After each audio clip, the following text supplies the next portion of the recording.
ఆంధ్ర అప్పు 13,00,00,000 అప్పులు ఎలా తీర్చుతారని అడిగితే కవిత అంటది 1,00,00,000 మిగిలి ఉన్నాయట.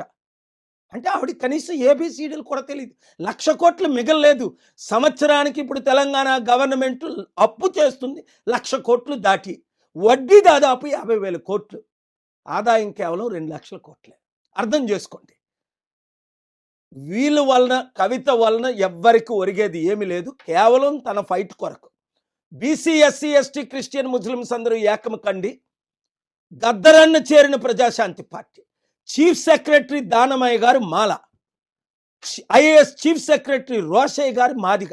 కులాలను పక్కకు పెట్టి రండి పాల్గారితో చేరుదామని మన ప్రజాశాంతి పార్టీలో చేరారు. రిటైర్డ్ డీజీపీ సాంగ్లియానా గారు ఇప్పుడు కూడా బ్రతికే ఉన్నారు. ఇలాంటి 100 మంది గద్దరన్న లాంటి వారు ఎందుకు చేరారు? నేను ఒక్కడనే అభివృద్ధి చేయగలను, అప్పులు తీర్చగలను, కంపెనీలు తీసుకొచ్చాను, కంపెనీలు తీసుకురాగలను, ఎకానమీని డబుల్ చేయగలను. ప్రపంచంలో ఉన్న నాయకులందరూ నాకు తెలుసు, బిజినెస్ లీడర్స్ అందరూ తెలుసు. ఇప్పుడు వరకు 100 కంపెనీలు తీసుకొచ్చాను. అప్పుడు చెప్పుకోలేదు, ఇప్పుడు చెప్తున్నాను. ఎందుకు అంటే